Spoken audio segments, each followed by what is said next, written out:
the winners that I know always feel they're behind, that they should have done more than they did that day, that they could have achieved more, they could have made more, they could have added more value. That is a mindset that you can develop. That is not some kind of innate trait that I have or other people have that you don't have. Welcome to the Bedros Keuilian Show. Hey, what's happening, friends? Welcome to the Bedros Keuilian Show. I'm Bedros Keuilian, and today we've got a great topic for you. The topic on hand is winning. And tell you guys what, I see a lot of people on social media talking about winning, what it takes to be successful, the mindset of a winner. But more often than not, I don't think they're hitting the nail on the head. So what I want to do today is I want to talk to you guys about what winning really looks like. Now, why do I think I'm qualified to talk about this? Well, I've got a 20-year track record in building businesses across many different industries, supplement company, apparel, fitness franchise, software, brick and mortar gyms. And what's awesome is I've been able to build, scale, sell, and replicate that process again. And with that, I've been able to build winning teams, from leaders that are running departments to leaders that are running companies.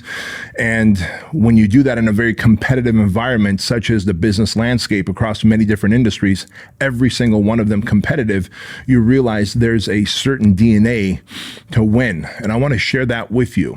And I've also got the good fortune as a coach and consultant to many of the top experts out there in terms of New York Times bestselling authors, professional athletes, top entrepreneurs. I've got access to some really high-performing people, and I could see what the DNA of a winner is. So not only am I going to tap into my own personal experience, but I'm tapping into the experience that I've seen my coaching clients achieve at the highest level of whether they're in business or sports or professional war fighters.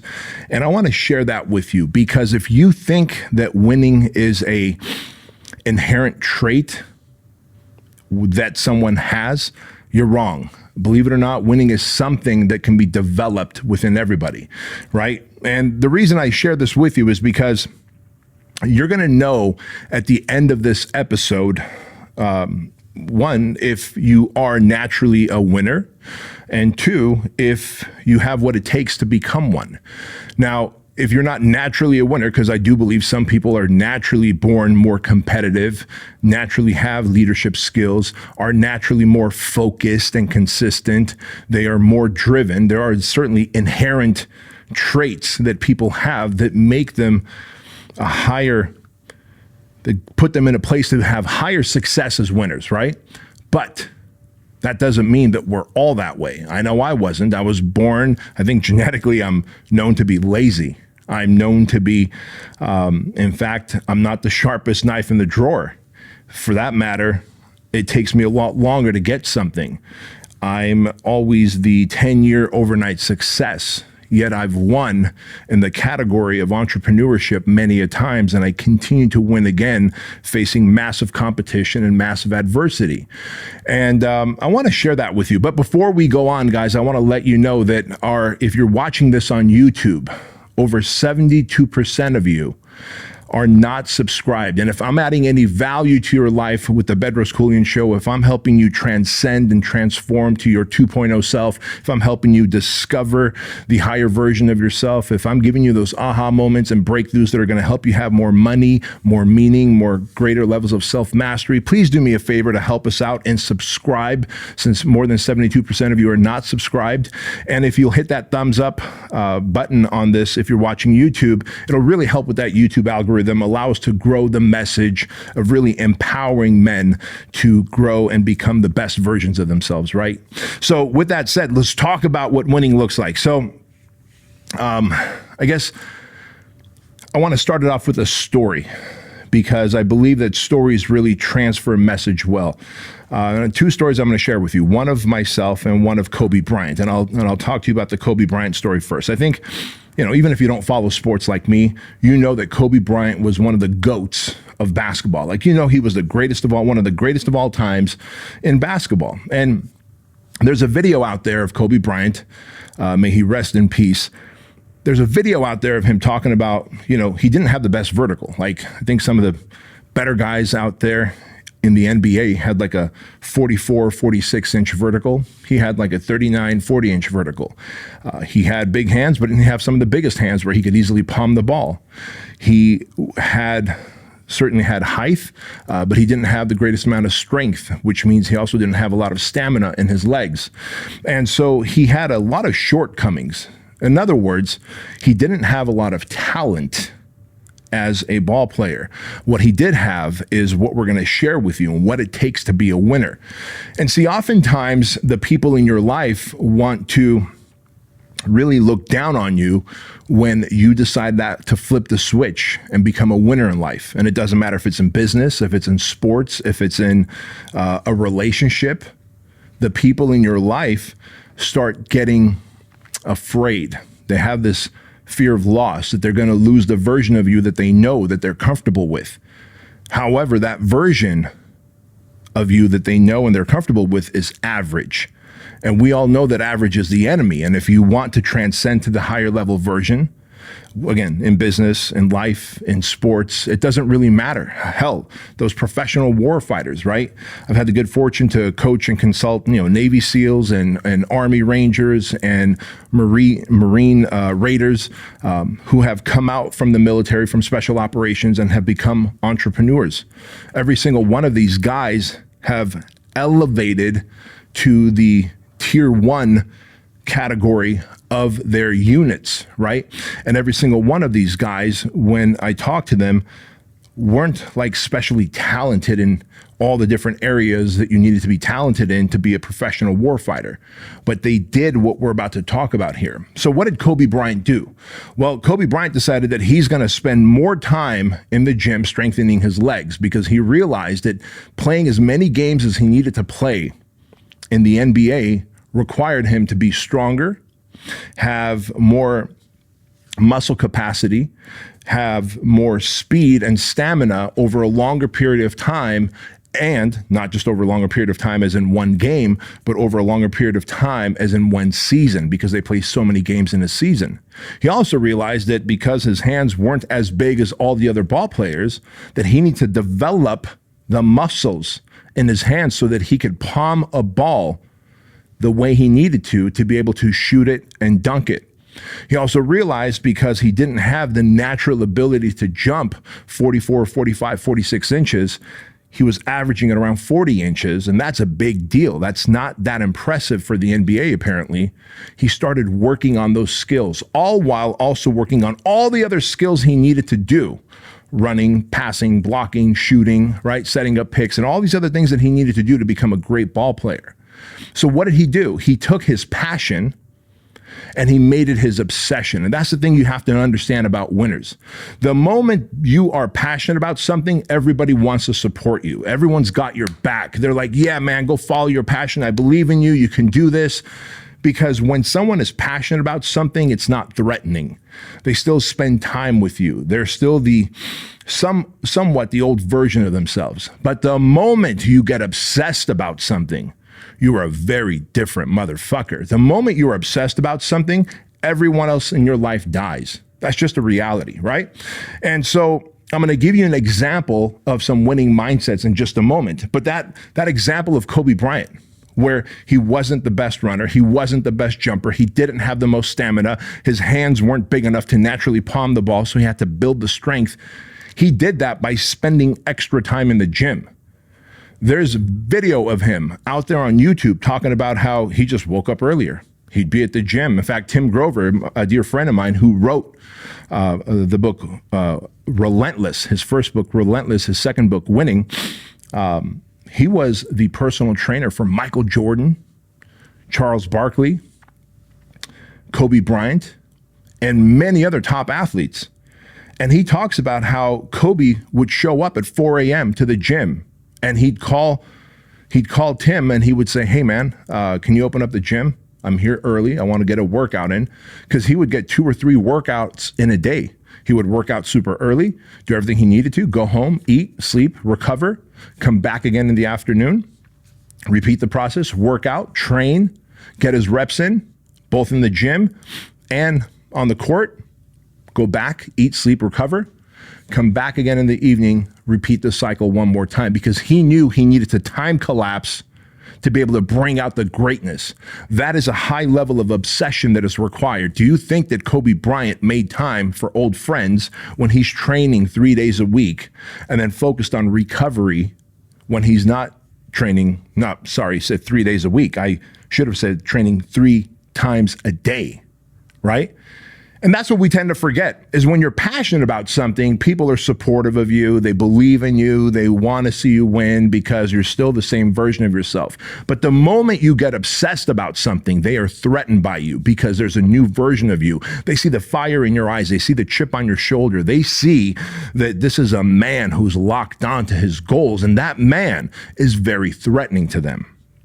Because when you're obsessed, when you're determined, you're a very different version of yourself. In fact, in the process of building Fit Body Bootcamp, my dear friend Chanta, who I've talked about here many a times, I've known him for 25 years now. We started off working at Disneyland back when we were 19, 20 years old.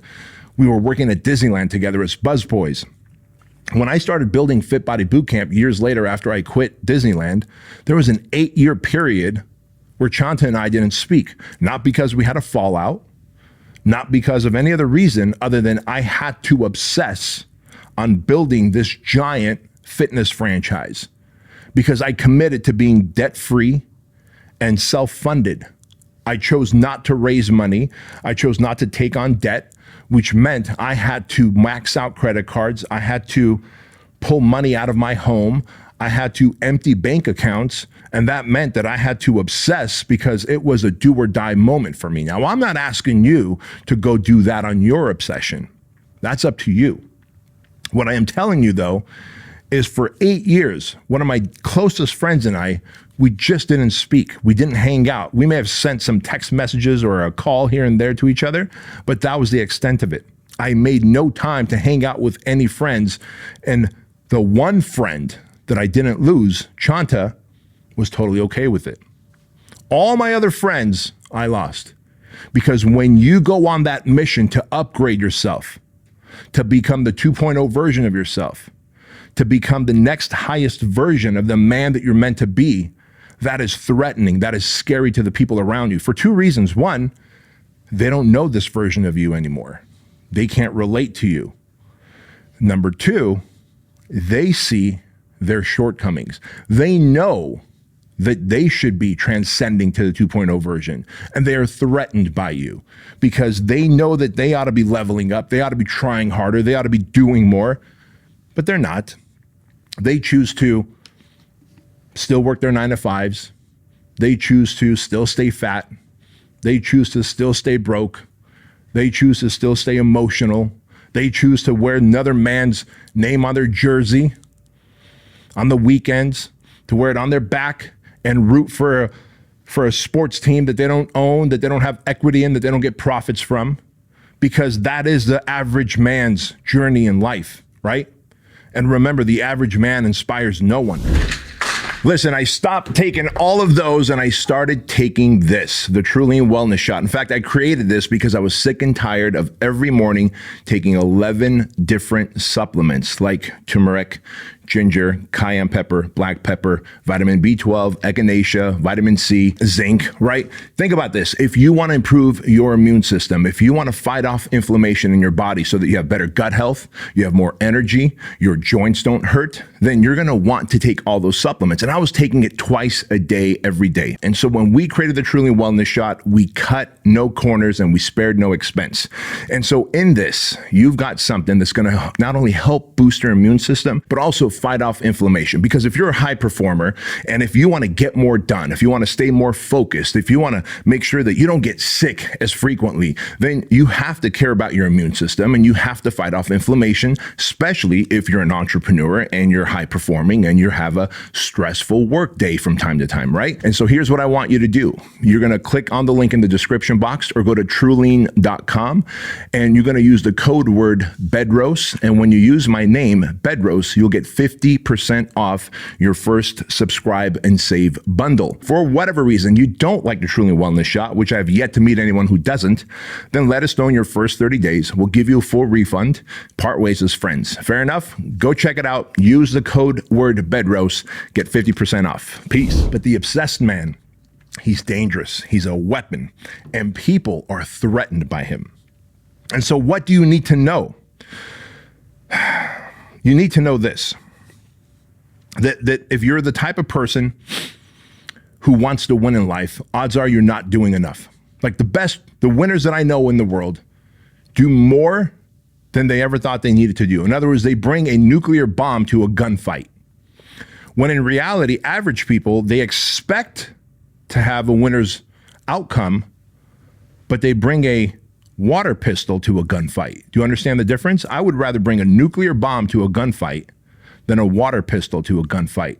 So you're not doing enough. Like the winners that I know always feel that they're behind. The winners that I know always feel like they should have done more at the end of the day, even though they worked harder than everyone else around them. The winners that I know always feel they're behind, that they should have done more than they did that day, that they could have achieved more, they could have made more, they could have added more value, right? And that is a mindset that you can develop. That is not some kind of innate trait that I have or other people have that you don't have. You can develop that by setting higher standards for yourself.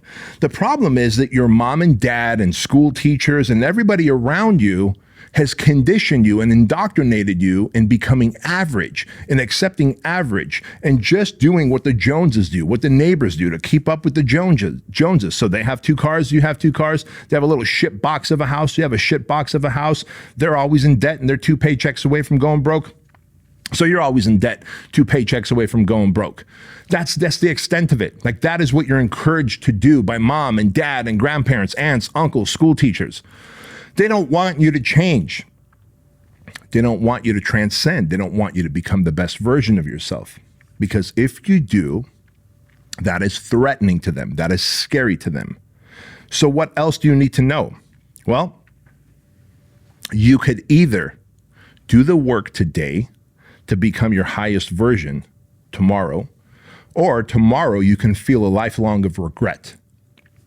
That's a given. The people who know that they were meant for more and didn't go for more end up with a lifelong state of regret. And the reason for that is because they didn't want to hurt the people around them. They didn't want to hurt family members. They didn't want to feel like they're missing out on birthdays and weddings and funerals. But instead, they gave in to the life of average just so they can blend in and not stand out. And years later, they regret not doing the things that they could have done to become a winner. Make no mistake about it, guys. There's a price to pay to be a winner. There's an absolute price to pay to be a winner. Let me talk to you about that. I told you I'd share some stories about me. As I'm filming this right now, tomorrow is my mother's funeral. In here in the studio, I'm filming 3 episodes. Do you think that today I want to be in here filming 3 episodes knowing that tomorrow morning is my mother's funeral? Now, I know what you're thinking. Damn, B, why don't you take the day off? Why don't you clear your head? Why don't you mourn your mom's loss? Why don't you grieve? How's that going to help? I've done the grieving. I've done the crying for the last week and a half. I've mourned. My mom's not coming back. I have a duty and an obligation. I have a calling. I'm meant for more. I'm a walking, talking example to my son and daughter, Andrew and Chloe, of doing the work even when you don't feel like it, even when circumstances are not in your favor, even when your mom dies. And so you have to be willing to have that mindset that you can compartmentalize what is happening in your life so that you can do what a winner needs to do to win in life, or in your fitness, or in your business, or in your sport. See, this is something that's not taught, it's not encouraged, and in fact, it's not looked down, it's looked down upon. You might even leave a comment if you're watching this on YouTube and go, damn, man, that's cutthroat, that's ruthless. Is it? Is it? Or is life for the living? Life is for the living. My mom is dead. Tomorrow is her funeral. I loved that woman. She was my best friend when we came to this country. As a little kid, a 6-year-old, I had no one else to hang out with. It was just my mom. Well, my dad and my older brother and older sister worked. But I saw her through her dementia over the last 7 years. I was by her bedside when she died a week and a half ago. Tomorrow's her funeral, and today I'm here. This is what it takes. It's easy to want to text Joan, my assistant, and say, you know what, cancel the shoot. We're not filming today. It's easy to say, guys, we're just going to do one episode because one episode is what we need to carry us into next week. We're not going to batch process like we normally do. We're not going to do 3 episodes like we normally do. That's easy. And average people, losers, choose easy. The winners will do what needs to get done to produce the outcome that is required of them, no matter the scenario at hand. I'll give you another example. 10 years ago, I tore my right bicep. I was working out in the gym, and then I was climbing the rope. You know, you climb the rope, you ring the bell, you slide back down, right? And as I was climbing back down, my right bicep popped, and it tore, and like a Venetian blind, it just rolled right up into my shoulder. As I fell down, I rolled up my sleeve, and I realized, holy crap, I've torn my bicep. Guess what? I had a whole family trip planned the following week. I'm talking about my brother's family, sister's family, my mom and dad. Twice a year, I would take them on a nice, lavish vacation. And this vacation was going to be in Lake Tahoe. I had rented a massive mansion, and we were going to have a good time. But I tore my bicep. It would be wise of the average person to go, well, something limiting happened that was unplanned, and therefore I have to cancel the trip. Instead, I went and got the surgery 2 days later, had my bicep reattached with my arm in a sling the next day, flew with my family to Lake Tahoe, got the rental car, drove up the mountain, went to the Costco, got all the food we needed for the big families to come the next day, loaded up the mansion with food, and when the families came, they saw me in a cast, and they're like, holy shit, what happened? Like nothing, tore my bicep a couple days ago, got the surgery yesterday, and here I am today. In fact, that very next day when my family came, my 2 older nephews, Armin and Michael, the 3 of us went and worked out. 2 days after my bicep surgery, I'm in the gym working out with them because we had planned on it. Nothing changes in the winner's mind. Do you understand that? You have to be obsessed. You have to be mission focused. You have to be driven by something greater than what average people are driven by, which is eating ho-hos, ding-dongs, and Cheetos. Average people want to watch TV and drink fucking Kool-Aid and soda pop. They want to gossip over bullshit stuff standing by the water fountain at work. They want to watch the news and hand-wring about all the shit that they can't control while they don't make any effort about controlling all the controllables in their life. That is what average people do. But winners go far beyond that. They go far beyond that. They want to prove people wrong. My family was like, why did you not call us? We could have canceled the trip. We could have rescheduled it. Why? Why would I do that? That is accepting mediocrity. That is accepting a very different life. And today, when I look back, could you imagine if I had canceled that trip?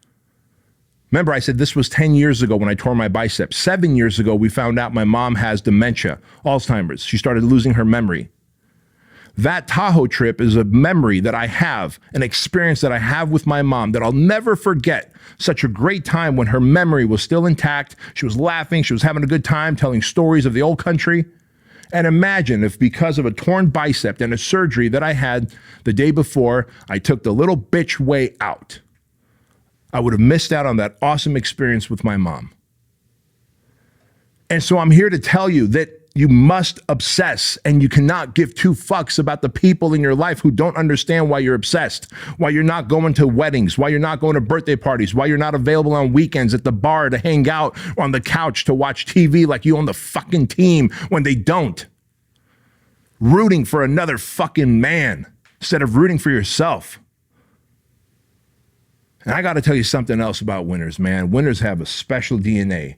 And that DNA is we just feel like we're always behind. We're always behind. We're always behind. And I put up a post on social media about that today. I said 80% of the time you feel like you're failing. 15% of the time you feel like you're just treading water. 4% of the time you feel like it's over. This is it. The ship's going down. And then 1% of the time you feel like winning. That is the winner's life. Like I constantly feel like I'm failing. I'm not doing things right. I'm not doing enough. And then, that's 80%. 15% of the time I feel like I'm fucking treading water. 4% of the time I feel like this is it. It's going down. It's over. And then 1% of the time I feel like I'm actually winning. And you know what a winner does? He just takes that 1% and stacks them on top of each other day after day, week after week, month after month, year after year. And that is how you build an empire. That is how you build a legacy. That is how you build a brand. That is how you build millions in money or help millions of people through impact or serve your family at the highest level because you have the means to do it. Every family deserves to have a winner. I think it should be you. But you also have to disconnect, unplug your umbilical cord from the belly button of average and plug yourself into the mindset of a winner, which is a winner does more than expected every single time, no matter how they feel, no matter the circumstances. A winner shows up 10x times more than the average person. A winner has these unreasonable expectations of himself. A winner knows that he's destined for greatness. And no matter how many people around him tell him to slow down, be careful, watch out, that's too risky. You don't have the genetics, the DNA, the money, the mind, the brain power for that. A winner locks onto their fucking goals and keeps going. That's what the winner does. And throughout that process of going, whether you're building a business, you're building a family, you're building your body, you're whatever it is that you're doing, I'm telling you right now, man, as a winner, 80% of the time, you're going to feel like you're failing. 15% of the time, you're going to feel like you're just treading water. You just got your nose above the waterline. 4% of the time, you feel like it's fucking over. This is it. I'm about to tap out, but you don't, because that 1% of the time, my friend, that 1% of the time is when you know you're winning.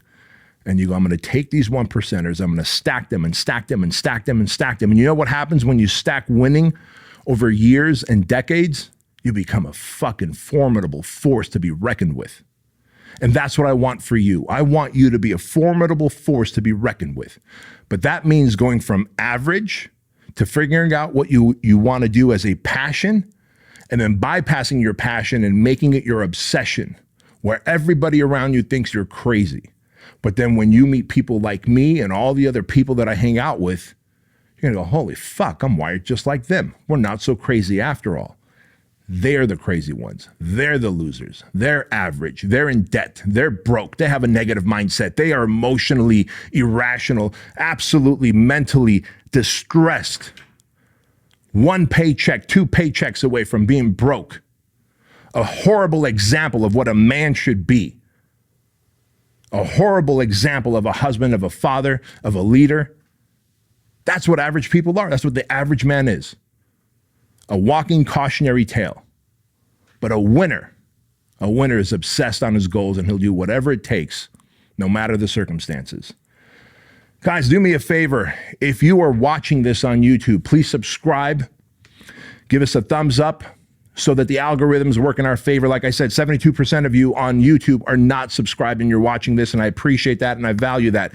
Those of you on Spotify and iTunes, thank you so much for listening, and I guess on Spotify, watching this show as well. Guys, we are now on year 2 of the BK show. We have officially kicked off year 2 of the Bedros Keuilian show, and it's because of you that this show continues on. So thank you so much for the support, for sharing this content. And above all, remember this, that average is the enemy, that success is your responsibility, and change can take place in an instant when you decide to flip the switch. I'll see you guys next time.